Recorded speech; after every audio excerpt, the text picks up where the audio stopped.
The following CBC program is available with described video. They were to say that we didn't know how to take care of an entire community. We're here to be stewards of this earth so our future generations can also enjoy their time here. For me, I'm not walking in two worlds. This is my world too, period.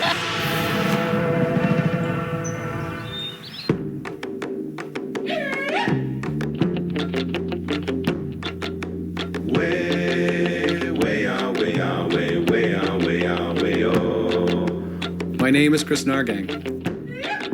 My grandmother was a residential school survivor who hid her true identity from our family.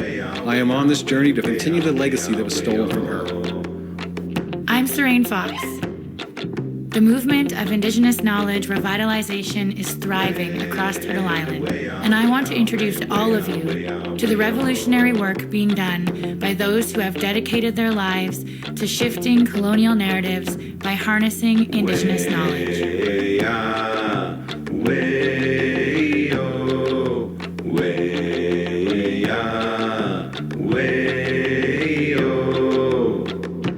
This is Future History.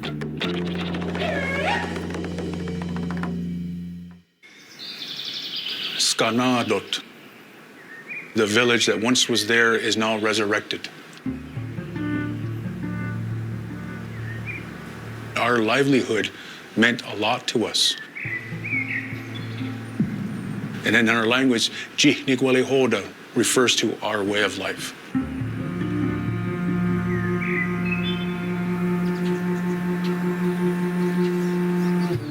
Generations of people will come through here and then they'll relive all of what is here, knowing that we weren't savages. We had an ordered society.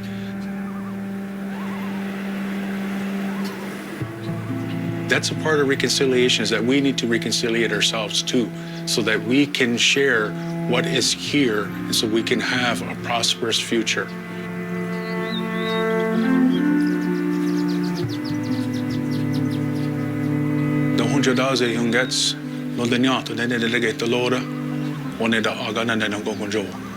My name is Ray John. I'm from the Turtle Clan from Oneida. I'm Kris. Nice to meet you. You as well. Chimigwech. Thanks for having me. Of course. First impressions walking in is epic. Yes. To have these villages, these facilities that people don't even know about, you know? So why don't we go inside and talk about how it used to be? Please. Okay. So there would have been a door here. Okay. And as soon as they would have broke in, they would know that there would be, guards or warriors up there. These palisades are basically just for protection and Yes, wind. it is. And that was the whole reason why we constructed these, because it was the element of surprise. Yeah, it was a maze. Yes, it was. You know? It was to throw off so that they could not get into the main village. Right.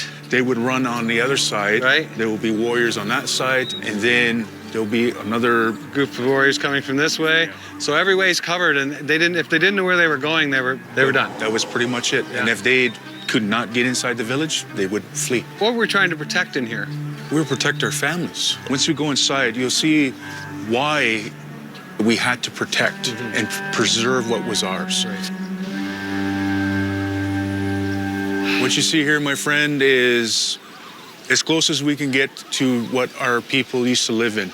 And this is what we were protecting. Yeah. In each of these houses was one clan. So this would be wolf, this would be bear, this would be turtle. And can you imagine everybody being in here all at once? So say there's 200 people here in this one little village. So you have 200 people that have to eat every day. Yes. The ratio I always heard was 1 pound of corn per person a day. Yes. So 200 pounds of corn a day for 365 days of the year for these people to actually figure out how to maintain a village was incredible. It was.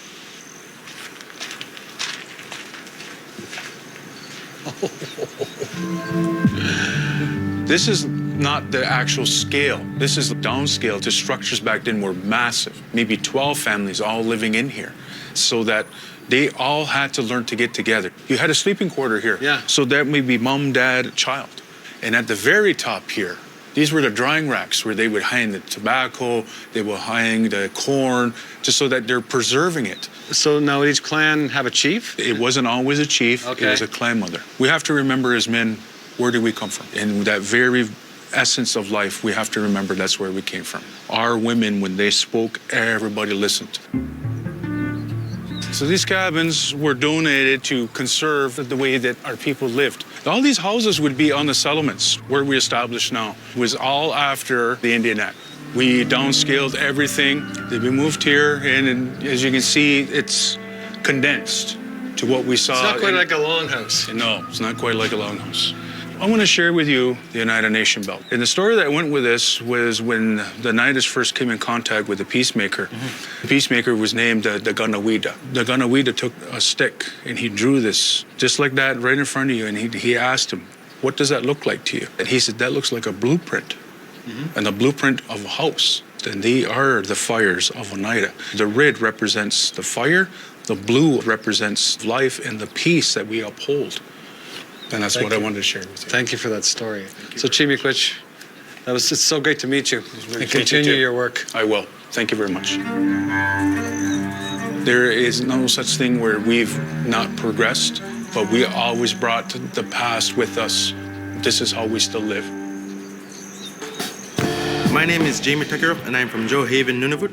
I'd like to incorporate new ideas, such as the traditional act of consultation. What used to happen in the old days was if there was an offender, and depending on what crime he did, the whole village explained to him what he did and why that was wrong, and make him understand the impacts that it had on the rest of the camp. In my experience, most people who do certain things are just not understanding of what the impacts are and how it affects them. I'm hoping to really make a change in the Nunavut of tomorrow.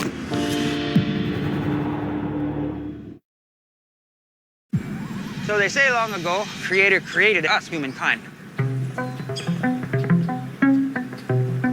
He gave us the ability to think in abstract thought.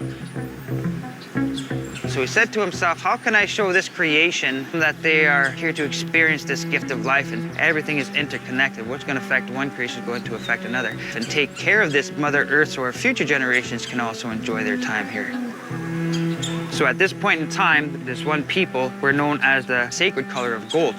So he takes that group of people and he breaks it into four. Four colors, of course, is our white, yellow, red, and black. And with each of those quadrants or each of those groups of people he's setting out in a certain direction, he would give them a certain gift. Then he said if they can come back together and if they can share with one another their different gifts, they will have come to realize that we are all the same. A lot of times we have tourists that'll just do a simple an hour experience with us. They learn a little bit about who we are and we learn a little bit more about how they are. And that we're here to be stewards of this earth so our future generations can also enjoy their time here. My name is Falcon Megwans. I'm from this community of the Chiging First Nation. I'm what is called a heritage interpreter and certified All-Ontario Outdoor Wilderness Guide. So this is the opening of the trail. Chimiquich for having me out this morning. All right. So when we look at a knife, the spearhead would be this area here, which is this here. And the way our fishing spears would go would have these little triangles cut out, little barbs.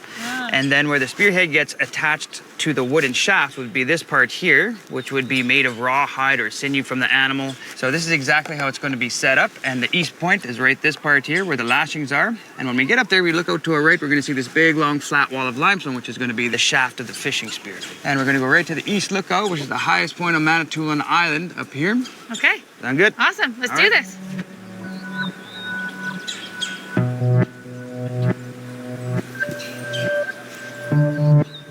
This is a very different environment already.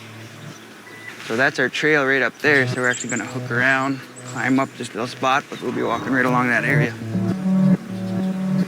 So what's also cool about the Manitoulin Island area, once you get right off the island, you're going to see this mountain range known as the La Cloche mountain range. La Cloche? Yep.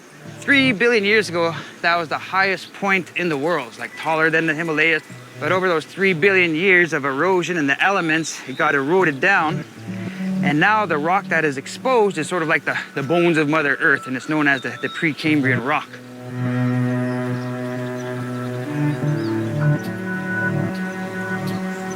Wow. So, as you can see, it just sort of It's opens so up. beautiful.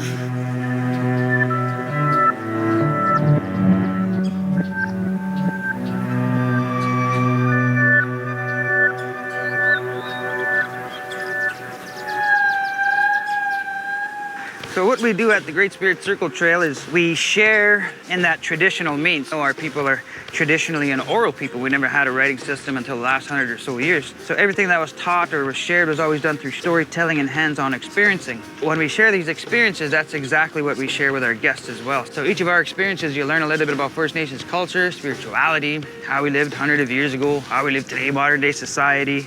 Now, of course, at the same time, we always use it as an opportunity to sort of help dispel a variety of the different stereotypes and myths in regards to First Nations people. It's not everything that you see on TV where everybody lives in teepees and on horseback and, you know, riding into the sunset. Although you do have teepees here. Yep. People will come and rent them. You can actually camp here as well. Yep. And then, of course, this lodge over here is loosely based on a wigwam. So our people lived in a wigwam, which was a small, elongated, dome-shaped type of dwelling. Our people were hunter-gatherers, so with the changing season, we go to a hunting or fishing location, and we go around in one big circle throughout a year. So our lodges were stationary. The poles are in there at the ground and wrapped up at the top, and we just take the walls with us. When we left, we come back the next year, we just put the walls back on, and the lodge is already there. Now, I just got back here this year, so I haven't had a chance to fire this guy up, but we'll smoke our fish in there, our moose meat, deer meat, so little racks on the side. Oh, does that ever smell good?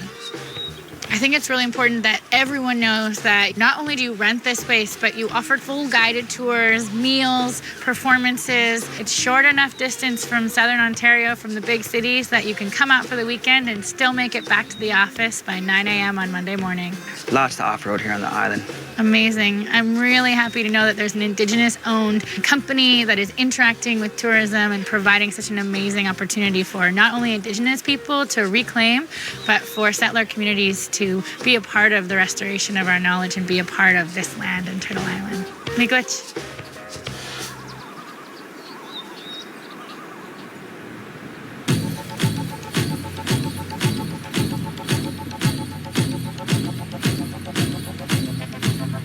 Learning the language is a choice and an act of resistance.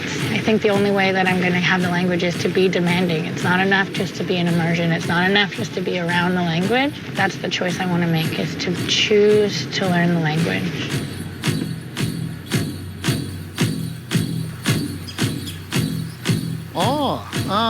Get. Get. Wanjibu doing. Wanjibu doing. Wanjibu doing. Skode, Migo Nasap, Skode, Nasap, Wanjibo Dwayne. Not sure.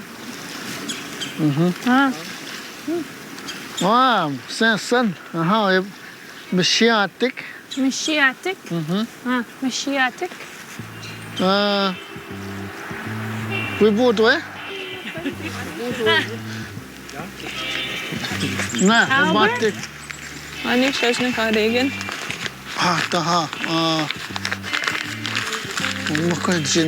Thank you. Mana batek. Zinigan. And Subway, man, I don't do it scannes, no. Some Subway. Yeah, Subway. Man, them Zinagan, no, Nishke. Nishke.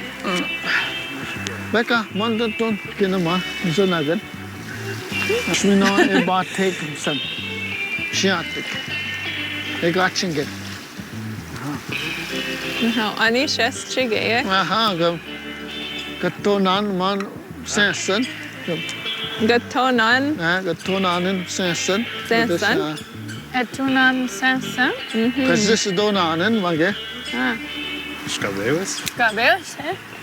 What? Ich bin Skaneton. Menedokejeg. Iske. Ich bin Menedokejeg. Och Skabewe. Gamidosh Nonko. Yeah, right. Yeah. Ani Shas Chigat. Keep Skaneton. Skaneton. Keep Skaneton. Skaneton. Skaneton. Skoden. Gedakig na gay Osaka on. Scan. Scan, you Zinagan. Scan. Skoden. Miskan yung sanagan, kit again yo. Oh, giga. Diyan po scan. Albert? Godaden. Godaden? Ka, manda ka na kasna, wikot.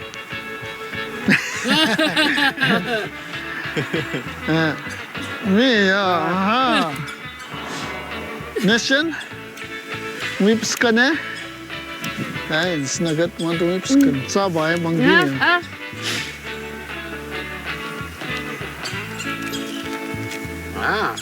Aha. Wait. Begini kayak kundang asin. Oh, manda. Kuya, pagadan. Oh, nahan na. Ska na. Aha. Wipe done. Nabadak ka nishnabe nendam piyayang ishke nishnabe mjik. Meanwhile, kimaji dapanawa nishnabe when tam gaigi dapanazinawa jaganashim when pigig dawat. After go kaget na mendam gishpin vi nishnabem yan. Mi got to go nishnabem tadiyang ode gimaji nishnabem geg pikinagego eshkam go gimixe.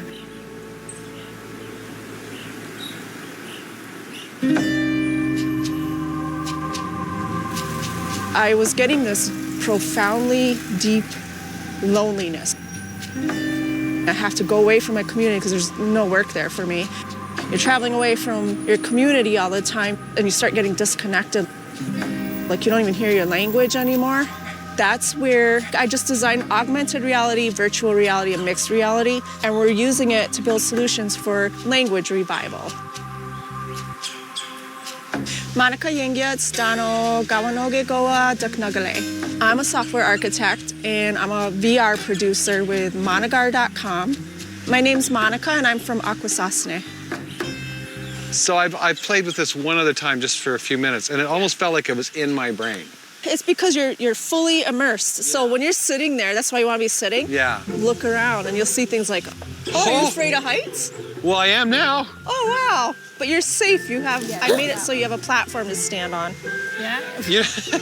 I have no idea what's happening, okay? You're in another dimension. I'm in another dimension. I seriously am. I think the interesting part is because I feel like I'm in here by myself, so I don't feel inhibited to try the language. I actually feel intimidated when there's like a bunch of people watching me, but I know right now nobody's watching me. I have to tell you though, you can have a party and invite your friends in here. So you can link these? Yeah, you can invite your friends right into that IMAI and have a conversation like we are right now. Or with a teacher. I'm hoping to get some fluent speaker teachers in here. Oh, have you been able to put these on any elders yet? Yes, I have. Oh, in Vancouver, those XR workshops for endangered language. Virtual reality, something really interesting is going on with some of the research in that we're finding that the speed that you learn a new topic is increased. Like you can learn it faster. I've been learning and forgetting my language off and on throughout my entire life, whereas in here, it's hyper-focused. This feels more in tune with Indigenous knowledge to be immersed. Have you found that as well when you're archetyping or designing software? Right now, it's not there yet. Okay, so that's part of the work. Yeah, that's part of decolonization and revival. Making sure that we make space for ourselves because we've done a really good job of accommodating everyone else in their languages. Well, now it's time to accommodate ourselves. It's dominated by, like, say, European developers. So their visuals, how they see the world and all that is dominating this industry right now. So for me, I'm not walking in two worlds. This is my world too, period. I don't look at life or other living beings as their value or intelligence being measured by dominant society's rules. I've noticed sometimes I'll be teaching classes and I'll say, introduce yourself in your language. Sometimes English or French speakers think I have something against them. I don't, it's beautiful language. I can respect it. But what I want is also respect Ongwahume and our languages too. So respect for all. That's what I hope the legacy is. Ulukut halina ulak nguyunga ekalumita yunga nunuvumi Good day. My name is Harry Nahrgang. I was born and raised in the capital of Nunavut and Iqaluit. Inuit face a lot of negative social impacts. This is a direct result of colonialism and intergenerational trauma. I'd just like to educate everybody that we just have a different language and different culture and different lifestyle that we appreciate and take pride in. We are a strong, resilient people striving to move forward for a better tomorrow, for a better Nunavut.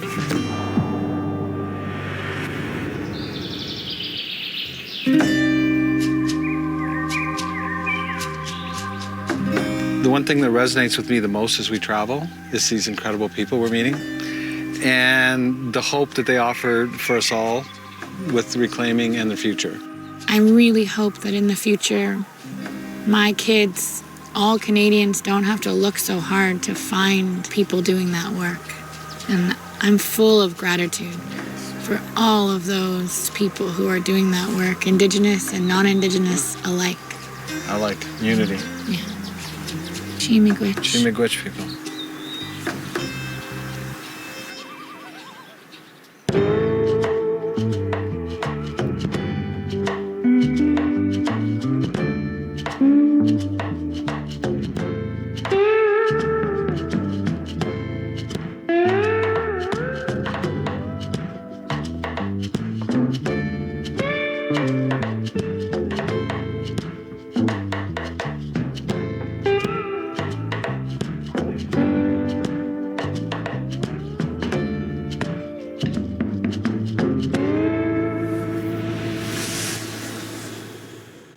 The following CBC program is available with described video.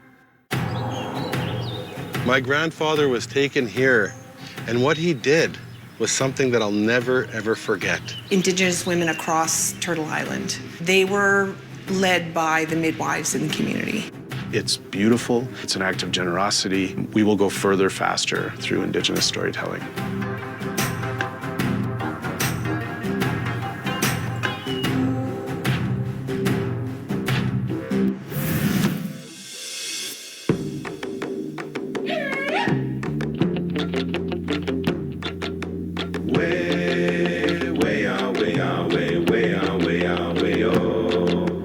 My name is Kris Nahrgang. My grandmother was a residential school survivor who hid her true identity from our family. I am on this journey to continue the legacy that was stolen from her. I'm Sarain Fox. The movement of Indigenous knowledge revitalization is thriving across Turtle Island, and I want to introduce all of you to the revolutionary work being done by those who have dedicated their lives to shifting colonial narratives by harnessing Indigenous knowledge.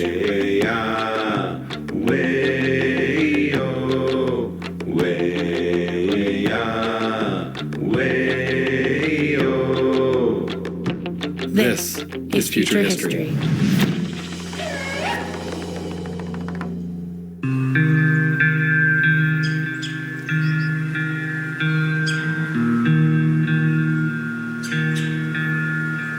Why is there thousands and thousands of images carved and painted on the stones? Pomgija Kandishnikaz, Genebeguk Shabiga Ajwat and Donjaba, Minwa Nimki Ajbakong and Donjaba, Gip Gnoje Dodem. My name is Isaac Murdoch, and I'm from Serpent River First Nation, and I live at Nimki Ajbakong. Well, my family comes from the bush, so we're bush people, we're hunters and gatherers, and of course stories was a way for us to be educated. They put us out to fast so that we could understand the stories more. So it's through our fasting that we're able to connect to the spirit of the land. This is incredible. What's here? So this here is an old cave. Oh. It was a fasting site. It has a lot of history. Yeah. So many years ago, our people, they could go up to a place like a rock. They would greet themselves to the spirits inside that rock, and they'd communicate with them. And the transaction between them, that's what they painted on the rocks. So whatever took place, that's why there's pictographs here. It's to tell of what happened. So when I'm looking for pictograph sites, the main three things I'm looking for is there a cave? is there a tunnel system that goes down and into the rock? Because the elders talk about this elaborate tunnel system that zigzags across the land. Right. And furthermore, is it a place where people fasted? Right. So that's the formula that I go by. As a young child, I received the name Manzanapkinagego Anabe, which means the man who paints the rocks. So part of my education growing up was I traveled to hundreds of pictograph sites all over North America to understand who I was. And so that became my life's work. So just over here, there's a place that is very sacred to our people because there's, of course, a lot of Mazanabiagan there, which are pictographs. But there's one story you were saying about the prophecy of residential schools. Yes. And is that on these ones, these stones here? Yes. Yes. And I mean, I know we, like as we say, we don't go to those sacred sites and film them. Is there a chance that you could draw it for me? There's a man coming. This man is going to have 2 snakes in his arms. Each serpent represents a government, and this man is going to steal kids. But if you tie migwanak feathers in those children's hair, those children will be able to make it back home. Because the feathers, they say, will represent knowledge and strength and power. So they came here and they painted that picture. And ironically, this is the place of the residential schools. That bad man came and stole my grandpa, stole my dad, stole me and my brothers. My grandfather was taken here off the land back in the 1920s. As an old man, he came back here. He could never talk about it. But he came back here one day. He said, I want to tell you something. I want to show you something. And what he did was something that I'll never, ever forget. He went inside that building and he found a brick and he found this old wooden beam about this long. And he made a pipe from the actual building itself. And we sat there and we smoked it right there. He says, no matter what happened, we're still here and we're still strong. Our ways of being is still here. The knowledge is still here. He says, we survived. Don't lose who you are. Don't lose those songs. Don't lose all those things. Keep them, because that's how we're gonna find our way back. And that's what we've done.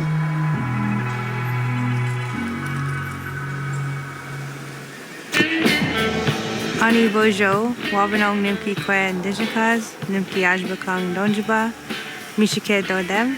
My name is Candace Day-Nephew. I'm currently living here at Nimki Ajbakang. I wanted to take a moment to talk about me and my sons and why we chose to homeschool and live off-grid. Everyone sees us now and sees like the smiling, happy part of it. Coming to that point was like really difficult. I had to be brave. And thankfully, my uncle Isaac Murdoch, like he was always an inspiration for me. I just feel like for other parents struggling with their children in education systems, it's so important to support each other and not always just judge them. And so now we're out here at Nimki Ajbakang, learning our language, and we get a different worldview, and it's softer, and it's kinder. I just feel like I'm doing this for my grandparents, you know, and that legacy. So with that, I want to say miigwech for listening to me.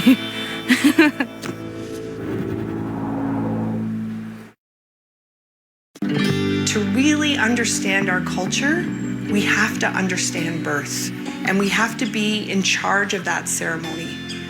It is the oldest. It is the beginning. Nando Gijikwe Indigenous, Nibising and Dunjaba. My name is Carol Kuchi.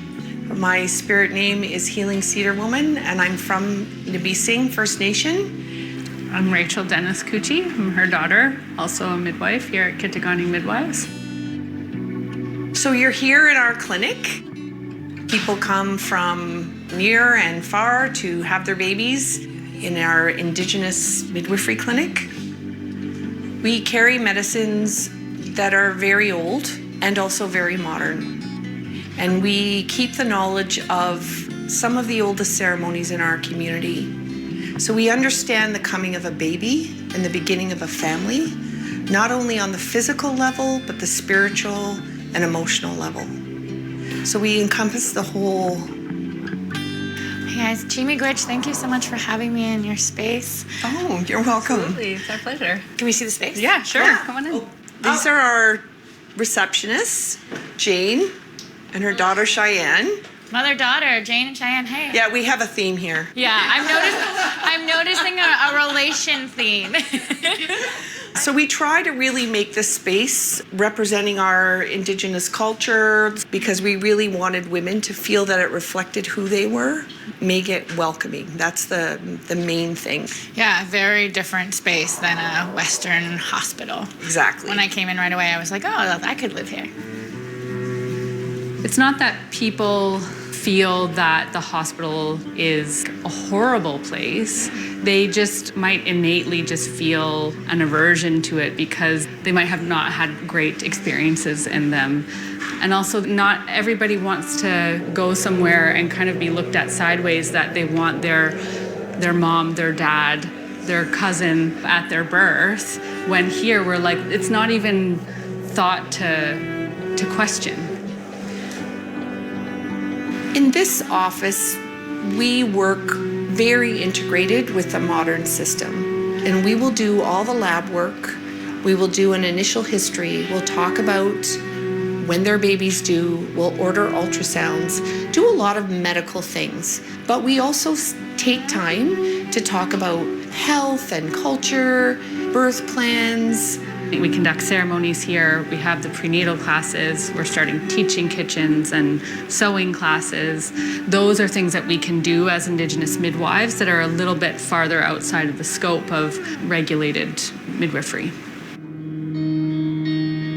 And his name's Warland? Warland. Warland. Yes. Yeah. How old is he? He's 6 weeks. 6 weeks. Yeah. Hey, Let's see how much you weigh. Your mom says Oh, I think you need a new diaper, my friend. That might have given you an extra ounce. What would you have used for diapers and all kinds of these kinds of things pre-contact? Yeah, that's what moss bags were for. Moss bags are called moss bags because they were filled with moss in the bottom. Yeah. And then you would change that, and it was not too bad on the baby's bottom. Me and my partner were very involved in our culture, so it was very important for us to make sure that our culture was integrated within our pregnancy as well as the birthing of our child. So we thought this was the best fit for us. Birth is the most sacred ceremony we have. So if we don't understand that, and if we're not in charge of that, and we're letting other people conduct that ceremony, we're really flailing Indigenous women across Turtle Island. They were often led by the midwives in the community. And that leadership was almost lost. But that's changing. And it's changing fast, really fast.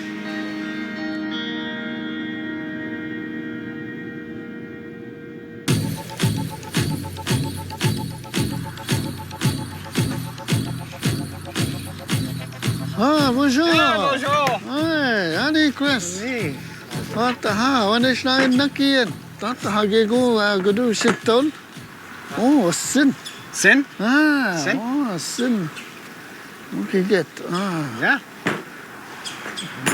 Oh, taha, Cebu chicken. Cebu chicken. Cebu chicken, Amanda. Cebu chicken? Ah. Cebu chicken. Aha, mi mamin kino nakazwinan. Nakazwinan? Mamin. Wah. Ah. Yeah, get. Nakazwinan. Yeah? No chishichia, non. No, No chin chin. Wabaga. Wabaga? Nen manda. Oh, manda ge mukman. Mukaman? Mukman is. Oh, gina. Yeah. Wamzin. Yeah. Gaguchit ton again. Yeah, just. Yeah. Don't know how you get. What? Kego ma kibizin biyan. Kibizin biyan.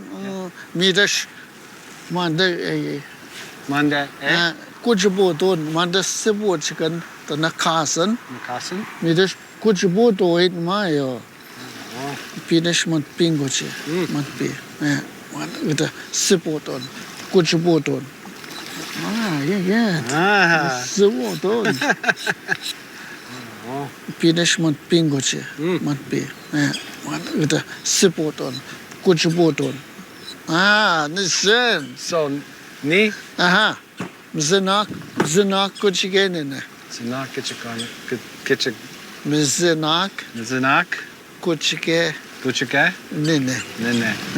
Zinak kuchigenene.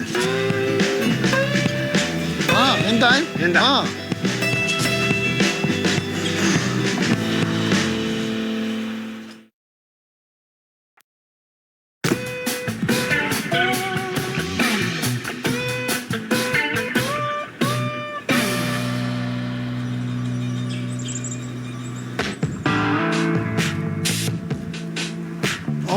Start the wow, Nishin.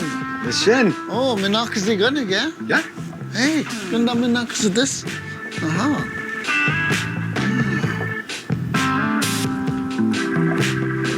What? Oh, you're not one. Yeah? Tata. Oh. This is one. Good on the good. Tata. Nishin. Again. Oh. You're not soon, Kris. You want to get a gambus aquaman, kina? We're not. Manda kina. Give us an aquan. Yes, give us an aquan. Yes. We're the kid in the cars with them. What? What the ha? Makwa? You get Makwa. Snabekwa. You get Mabuge. It's not a good. Ganachuan. Gana. Oh, Deshkanan. Deshkanan. Oh, is that the ha? Get. Nikuk. Nikuk. Oh? Nikuk. Nigo in Noetia.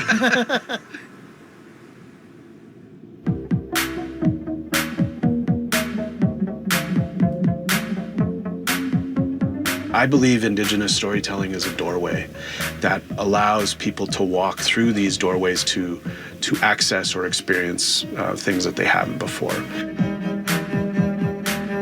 My name is Ryan McMahon. I'm an Anishinaabe comedian, writer, and media maker based out of Treaty 1 territory. I moved to Toronto in 1999 to, chase my dreams of being an actor. I had finished university and thought that I would find what I was looking for here, and in some ways I did, and ultimately some ways I didn't. I could go out for auditions 5 days a week to try to be the next chubby Tim Hortons guy, or I could write my own stuff and try to make things happen that way. That's what podcasting has allowed me to do. I have no idea how podcasts work, to be honest. So basically it's an MP3 file that we put online and make it available for subscription. So what we do is we create the show, we record it, edit it, produce it, throw it into an MP3 file, which gets sent to you. And every time a new episode drops, you get a notification on your phone. What's really beautiful about it is it's taking the power of the story back. The very first podcast I created was called the Clarence Two Toes radio show. And I immediately fell in love with the ability to write, produce, record, edit, and publish my own work. Say I want to do a podcast. Do I need a room like this? No. Or can I just go in my closet? Yeah, you can sit in your bed, you can do it in a hot tub. The barrier to entry is quite low. What you need is a good idea. Right. And the willingness and the energy put forward to that good idea. And I think for Indigenous people, the medium holds so much potential. We talk about, the narrative stories we want to tell. We want to talk about traditional stories we want to share with each other. This could all be done through audio storytelling. I'm really angry that we're still fighting for recognition inside of these industries, whether it's film and television or podcasting. We have to really be clear about raising each other up and supporting each other's work. What's really beautiful about the company that I'm building, Indian and Cowboy, is that we are building an Indigenous podcast space where any podcaster can come, put their content there, and then what we do is we connect with Indigenous radio stations across Turtle Island and actually across the world. It's all about sharing that space with Indigenous peoples. It's the most important thing I've ever done, is try to make that space for us. I think that in a moment where so much of journalism is under attack, what is it about podcasts that make them sort of immune to the current attack of the truth? And yeah, I think the power in podcasting is that we control it. You know, we don't have broadcast, respectfully, I know we're on TV, on a broadcaster, but we don't have broadcasters that need to greenlight our stuff or say, well, you can't say the F word, or you can't, this is too political, or so there's a level of freedom there that really editorially you get to control the message. And so it might be a little naive to say, but I think we can have a huge impact through self-producing our work on our terms for ourselves. We will go further, faster through Indigenous storytelling. And it's beautiful, it's an act of love, it's an act of generosity, and it allows people to hear and see things that they wouldn't have otherwise. One of my favorite sayings from the elders back home is, when you earn your eagle feathers, no one can take them from you. Sometimes the fruits of your labor pay off when you're a small independent guy making stuff at your coffee table.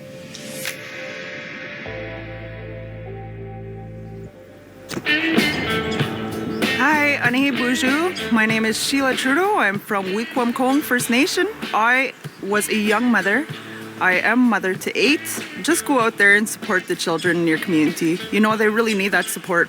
I had my first child when I just turned 16, and if it wasn't for my neighbors, for my friends, for my grandparents even, I don't really know where we would have ended up. But we're all together, we're all happy and healthy, and you gotta get out there and support your kids and take care of your elders. Like, come on, man. You see them walking with 2 handfuls of groceries, pull over and give them a ride. It's not hard. Just be kind. Be kind, share the love. Just share the love, okay?